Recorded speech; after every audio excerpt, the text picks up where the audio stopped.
प्यारे साथियों, आप सभी का स्वागत करता हूं अपने एमआरएस स्टडी परिवार में।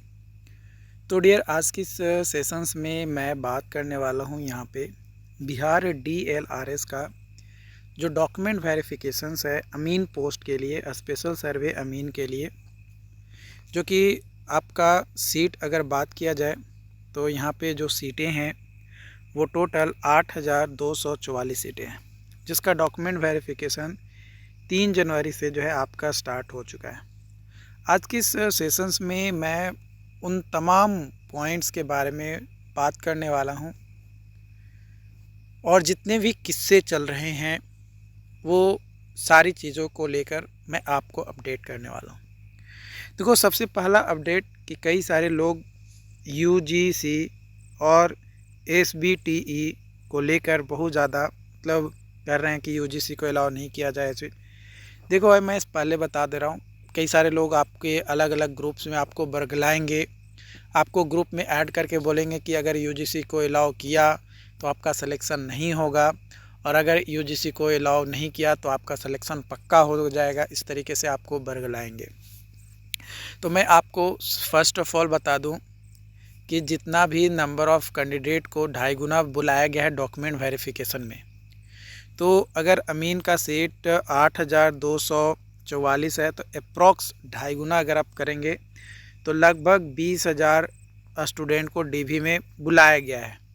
ठीक है, लेकिन डीवी में 20,000 ना बुलाकर मात्र 18,000 समथिंग ही, यानी लगभग 18,600 के आसपास आप मान कर चलो, इतने लोगों को ही मात्र बुलाया गया, जो कि लगभग 2.25 या 2.2 के आसपास आपका आएगा। 2.5 गुना नहीं, 2.5 गुना से कम ही है। मतलब 2.5 गुना 20,000 पे पहुंचता, लेकिन 18,000 को ही बुलाया गया है। ठीक है, ये चीज़ आपको पहला पॉइंट ध्यान रखना है। यानी जितना वो बुलाना चाह रहा था उससे भी नंबर ऑफ़ कैंडिडेट कम है। यूजीसी भी एग्ज़ाम दिया है, एसबीटी वाले भी एग्ज़ाम दिए हैं, और जो एआईसीटी से हैं वो भी एग्ज़ाम दिए हैं। सभी को करने के बाद जो क्वालिफाइंग क्राइटेरिया रखा गया उस पे बेसिस पे भी स्टूडेंट पूर्ण नहीं रहे हैं। मतलब जितना बुलाना चाहिए डीवी के लिए उतना नहीं बुलाया गया है। ठीक, पहला बात। दूसरा, जो लोग बोल रहे हैं कि यूजीसी को अगर अलाउ किया तो आपका सिलेक्शन नहीं होगा, तो ये भाई बात गलत है। अगर यूजीसी को हटा देना, मैं सिंपली बता रहा हूँ, अगर यूजीसी को हटा दे तो स्टूडेंट पूरा ही नहीं होगा। 8,000 कभी पूरेगा ही नहीं। जितना नंबर ऑफ़ कैंडिडेट को रिज़ल्ट दिया गया है उसके बेसिस के अनुसार स्टूडेंट होंगे नहीं इस सीट को फिल करने के लिए। और दूसरी बात कि इनको वेटिंग लिस्ट में भी नाम रखना है, तो ऑब्वियसली अलाउ रहेगा तभी हो पाएगा। ऐसा नहीं है कि डॉक्यूमेंट वेरिफिकेशन में स्टूडेंट नहीं छटेंगे, डेफिनेटली छटेंगे, बहुत सारे स्टूडेंट छटेंगे, हर एग्ज़ाम में छटते हैं। और जिनका अच्छा नंबर है उनको डरने की क्या ज़रूरत है, उनका होगा। देखो, सबसे ज़्यादा दिक्कत तकलीफ़ें उनको हो रही है ना, जो लोग नंबर के नाम पे 0 सन्नाटा लेकर आए हैं। क्या नंबर लेकर आए हैं मैं बताता हूँ। कई सारे लोग 28 नंबर, 20 नंबर, 25 नंबर ऐसे नंबर लाए हैं। मतलब क्वेश्चन के अनुसार मैं बता रहा हूँ। ठीक है, 28, 30, 25 ये क्वेश्चन सही किए हैं काट छाट कर 100 में। दूसरे के ऊपर क्लेम क्या कर रहे हैं कि जो 99 परसेंटाइल लाया है वो धांधली वाला है ना, सबसे पहला इल्ज़ाम लगाया जा रहा है। देखो, मानते हैं कुछ लोग होंगे धांधली वाले, लेकिन इसका मतलब ये तो नहीं कि हर किसी को आप क्लेम कर दें कि वो धांधली वाला है ना, ये गलत है। और परसेंटाइल का रियल मीनिंग आप लोग शायद कई सारे लोग नहीं समझें। परसेंटाइल का मतलब समझ में आता है क्या होता है? परसेंटाइल का मतलब होता है कि अगर 200 का एग्ज़ाम हुआ है, ठीक है, अब 200 में कोई एक स्टूडेंट है, यानी जो टॉपर है, वो मान लो कि 150 नंबर लाया, ठीक है, अब जो आपका परसेंटेज निकलेगा ना, वो परसेंटेज 200 के बेसिस पे नहीं, ये 150 के बेसिस पे निकलेगा। तो इस 150 नंबर के बेसिस पे जो परसेंटेज निकला, यही परसेंटेज परसेंटाइल कहलाता है। मैं कई सारे स्टूडेंट का मैं बताता हूँ, और इसमें नॉर्मलाइजेशन भी लागू है। ठीक है, मैं बताता हूँ। एक स्टूडेंट था, ठीक है, जिसका 150 नंबर आ रहा था। अमीन का ही मैं बात कर रहा हूँ। जब रॉ मार्क्स वो कैलकुलेट कर रहा था तो उसका 150 आ रहा था। मान के चलो कि इसमें नॉर्मलाइजेशन के बाद +5 नंबर ले लेते हैं, यानी 155। ठीक है, जब 155 नंबर इसका आ गया, इसका परसेंटाइल देखेंगे तो इसका परसेंटाइल लगभग 70 परसेंटाइल है। कितना है? 70 परसेंटाइल आया है। इसका मतलब क्या? इसका मतलब ये कि ये 155 नंबर लाया है तो 70 परसेंटाइल हो गया, यानी इससे मात्र 30% ही लोग वैसे हैं जो इससे ज़्यादा नंबर लाए हैं। इससे ज़्यादा नंबर लाए हैं 30%। तो मैक्सिमम नंबर इसमें कितना जा सकता है? मैक्सिमम जा सकता है 250 से 280 तक। इससे ज़्यादा होगा ही नहीं, चाहे वो कितना भी धांधली करके किया हो। हुआ है कि नहीं हुआ इसके मैं पुष्टि नहीं कर रहा हूँ, ठीक है, लेकिन इससे ज़्यादा नंबर नहीं गया है। तो परसेंटाइल का मतलब समझ लिया है क्या? कि बस 99 परसेंटाइल लेकर, अरे आदमी जो फर्स्ट रैंक वाला है वो अगर 150.5 लेकर आया है, अगर आप 150.4 लेकर आओगे तो आपका भी 99, इसका अगर 100% आ रहा है तो आपका 99 पॉइंट समथिंग परसेंटाइल आएगा। तो ऐसे होता है। तो लोग बस दूसरों को क्लेम करना जानते हैं। दूसरी चीज़, कई सारे लोग बोल रहे हैं कि अब केस करना ही लास्ट उपाय है, नहीं तो एसबीटी को जितने भी पास हैं उनका जॉब नहीं लगेगा, आप लोग फंडिंग करो। तो भाई मैं पहले कह रहा हूँ, फंडिंग कोई मत करना। अगर मेरी बात मानते हो, मेरी बात समझते हो तब, और नहीं तो अगर आपकी इच्छा है, आपको उस जाल में फंसना ही है जिस जाल में आज से 2 साल 3 साल पहले 4 साल पहले लोग फंस चुके हैं। मैं किसकी बात कर रहा हूँ आप लोग समझ गए होंगे। बीटीएससी जेई, बीटीएससी जेई में आज से 4 साल पहले इसी तरीके का जंजाल फंसा, और इतना फंसते गया, फंडिंग कर कर के लोग थक गए, उनके पास पैसा शायद ख़त्म हो गया हो, लेकिन फंडिंग करने वाले लोग ख़त्म नहीं हुए। और वो अब भी चाह रहे हैं कि एलआरसी में भी वही हाल हो जो बीटीएससी का हुआ है। 4 साल जो पहले झेल चुका है ना, वो फंडिंग को कभी सपोर्ट नहीं करेगा, और सपोर्ट वही करेगा जो उस फंडिंग से उसको फ़ायदा हुआ हो, उसको मोटा रकम मिला हो।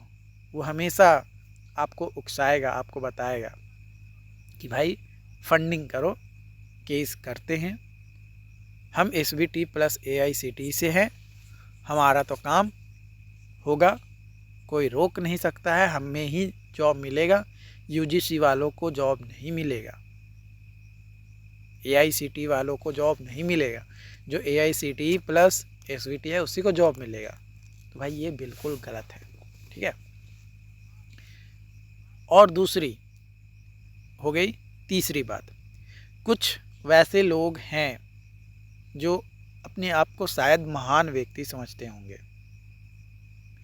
वो लोगों को क्या बता रहे हैं, लोगों को क्या बोल रहे हैं कि जो ज्वाइनिंग है वो फरवरी में करवा देंगे, या फरवरी में ज्वाइनिंग हो जाएगा।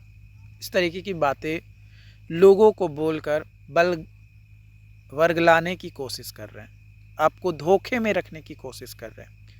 तो भाई इस धोखा से बच कर रहो। डिपार्टमेंट कितना भी फास्ट काम करेगी ना, कितना भी फास्ट काम करेगी, और जो बीसीसी बोर्ड का अब तक का रवैया रहा है, जिस हिसाब से बीसीसी बोर्ड काम करती है, उस हिसाब से कम 3 से 4 महीना आपका लगेगा मेरिट लिस्ट आने में, और मेरिट लिस्ट आने के बाद लगभग 15 से 20 दिन के बाद आपको ज्वाइनिंग करने के लिए नोटिस देखने को मिलेगा। ठीक है, 15 से 20 दिन बाद फाइनल मेरिट लिस्ट आने के बाद। ये मत सोच लेना कि ज्वाइनिंग आपका फरवरी में होगा। और कोई बीसीसी जितने भी लोग हैं ना जो ये बोल रहा है कि बीसीसी बोर्ड करवा देगा, संभव ही नहीं है। ना तो वो बीसीसी बोर्ड का स्टाफ है और न ही उसे कोई आइडिया है कि बीसीसी बोर्ड कितना टाइम लेता है। जो रिजल्ट था आंसर की जारी करने के बाद, उस समय भी मैंने बोला था कि आंसर की के बाद रिजल्ट कम से कम 4 महीना टाइम लेगा, और लगभग 3 से 4 महीना के बाद ही रिजल्ट देखने को मिला था। वो अलग बात है कि 2-3 दिन 5 दिन पहले आ गया था, उसके पीछे कई सारे लोग बार बार लगातार बीसीसी बोर्ड जा रहे थे, जिसमें लास्ट टाइम में मुझे भी कुछ कैंडिडेट के द्वारा बोला गया कि सर आप भी हमारे पास साथ आइए। मैं इसलिए नहीं गया था, और मैं ये नहीं कहता हूँ कि मेरे जाने से रिज़ल्ट आया, ये कतई नहीं है, क्योंकि मेरे जाने से पहले भी 4 से 5 बार अलग अलग टीम बनाकर स्टूडेंट वहाँ पे पहुँचे थे। उनका भी उतना ही सहयोग है जितना हमारा था। हमारा जाने का मेन मकसद ये था कि लोगों के अंदर एक मोटिवेशन रहे, जो वहाँ पे स्टूडेंट आए हैं दूर से, उनको अंदर एक क्रेज़ रहे कि नहीं कोई तो हमारे साथ है, कोई हमें साथ दे रहा है। इसलिए मैं गया था। तो इस धोखे में मत रहो कि रिज़ल्ट और ज्वाइनिंग जो है फरवरी में होगा। कम से कम अगर होगा तो अप्रैल, है ना, ज़्यादा फास्ट करेगा तो मार्च से पहले ज्वाइनिंग या मेरिट लिस्ट भूल जाओ। जो लोग बोल रहे हैं कि फरवरी में आ जाएगा, भूल जाओ। फरवरी में ज्वाइनिंग कभी नहीं होगा, कभी नहीं होगा ज्वाइनिंग। ठीक है, ये चीज़ ध्यान रखना। मैं 100% बोल सकता हूँ। क्यों मैं बोल रहा हूँ इसके बारे में भी मैं आप लोगों को बता देता हूँ। क्योंकि बीसीसी बोर्ड को मैं लगभग 2018 से गौर कर रहा हूँ, और बीसीसी बोर्ड जो भी काम करती है, चाहे वो एंट्रेंस लेने का हो, एडमिशन का हो, या कोई भी एग्ज़ाम का, कॉम्पिटिटिव एग्ज़ाम्स का एग्ज़ाम हो, चाहे वो जॉब के रिगार्डिंग हो या एडमिशन के रिगार्डिंग, सबका प्रोसीजर्स बीसीसी बोर्ड प्रॉपर तरीके से फॉलो करती है। वो अलग बात है कि अलग अलग लोग क्लेम करते हैं, आरोप ठहराते हैं कि गलत काम कर रहा है। देखो, हर डिपार्टमेंट की थोड़ी बहुत गलत होती है, कोई भी परफेक्ट नहीं होता है, क्योंकि हर जगह इंसान ही बैठे हैं, हमारे जैसे, आपके जैसे। तो भाई इंसान है, गलती तो हर किसी से होती है। डजंट आप कह दो कि मैं परफेक्ट व्यक्ति हूँ, मेरे से कोई गलती नहीं होता है, तो ये गलत है। आपसे भी गलती होता है, उनसे भी गलती हो, कितना भी पढ़े लिखे हों, ऑफिसर्स हों, हर किसी से गलती होता है। कोई भी ऑफिसर बोल दे कि मैं गलती कभी नहीं करता, पॉसिबल ही नहीं है। ठीक है, तो इसलिए अलर्ट रहें। अगर फंडिंग या चंदा ग्रुप एक्टिव होता है तो आपको अलर्ट रहने की ज़रूरत है। ठीक है, और इस धोखे में मत रहिए कि आपका ज्वाइनिंग फरवरी में हो जाएगा। भूल जाइए, फरवरी में ज्वाइनिंग का नहीं होने वाला।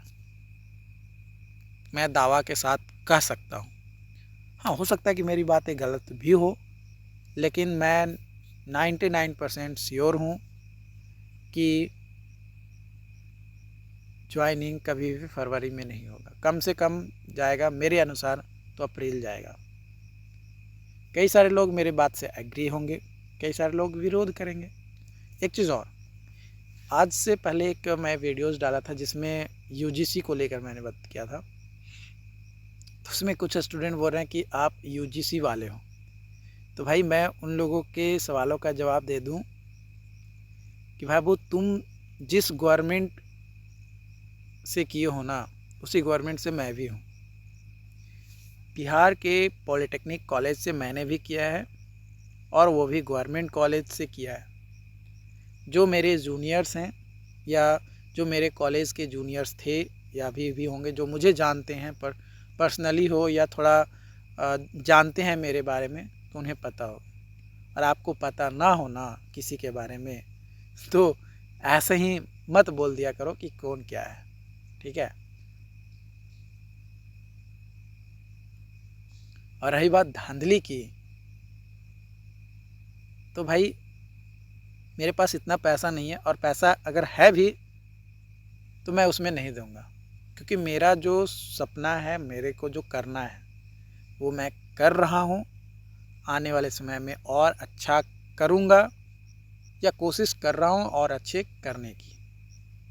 आपके जैसे निठल्ले बैठकर चंदा ग्रुप या फंडिंग ग्रुप नहीं चला रहा हूँ, या घर बैठे बस ये बहसबाजी नहीं कर रहा हूँ कि हाँ हम ये हैं, हम ये कर लेंगे, हम वो कर लेंगे, फटला कर लेंगे। नहीं, मेरे से जो हो रहा है वो मैं कर रहा हूँ, अब मुझे किसी को एक्सप्लेनेशन देने की ज़रूरत नहीं है। सिंपल मैं यही जानता हूँ। ओके। एक चीज़ और, जिनका पेंडिंग दिया गया है, कई सारे लोग मेरे पास कमेंट किए थे, पर्सनली मैसेज भी किए थे कि सर मेरा जो है 11 जनवरी तक जो है हमें जो है जमा करना है, ठीक है। तो देखो, अगर 11 जनवरी तक अगर आपको डॉक्यूमेंट जमा करना है तो उससे पहले आप बीसीसी बोर्ड में एक एप्लीकेशन जाकर लिखकर जमा कर दो, और उस एप्लीकेशन को कंसीडर किया जाएगा डिपार्टमेंट की तरफ से। और उसके बाद हो सकता है कि एक बार री डॉक्यूमेंट वेरिफिकेशन के लिए आपको 22 जनवरी के बाद बुलाया जाए। ये ऑलरेडी मैंने पिछले वीडियोज़ में भी बताया है, तो ये चीज़ जो है ध्यान रखना है। बाकी अगर आपका कोई और सवाल रहता है तो ज़रूर बताइएगा।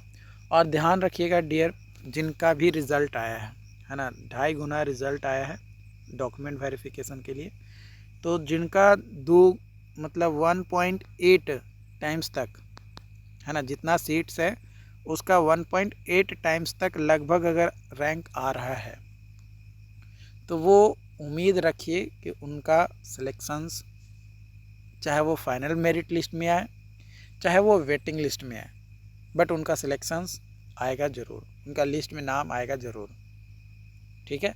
चाहे वेटिंग लिस्ट में आए या फिर ज्वाइनिंग लिस्ट में आए, बट आएगा। लेकिन जिनका 1.8 टाइम्स से ज़्यादा है, 1.8 टाइम्स से ज़्यादा है, वो डॉक्यूमेंट वेरिफिकेशन करवा लीजिए। वेटिंग लिस्ट में नाम आती है तो अच्छी बात है, नहीं तो ज्वाइनिंग लिस्ट में तो आपका नाम कभी नहीं आएगा, ये चीज़ ध्यान रखिएगा। 1.8 टाइम से ज़्यादा है तो वेटिंग लिस्ट में आपका नाम आ सकता है ना। लेकिन जिनका 1.8 टाइम से नीचे है, उनका वेटिंग लिस्ट में भी नाम आ सकता है और फाइनल में भी नाम आ सकता है। ये डिपेंड करता है कितने स्टूडेंट एब्सेंट हो रहे हैं, कितने स्टूडेंट डॉक्यूमेंट वेरिफिकेशन करवाए हैं, और कितने लोगों को रिजेक्ट किया गया है, कितने लोगों को एक्सेप्ट किया गया है। इन तमाम पॉइंट्स के बेसिस पे डिपेंड करता है। बाकी और भी सवाल होंगे, आप बताइएगा, ज़रूर मैं कोशिश करूँगा आपके हर सवाल का जवाब देने की। Okay, thank you.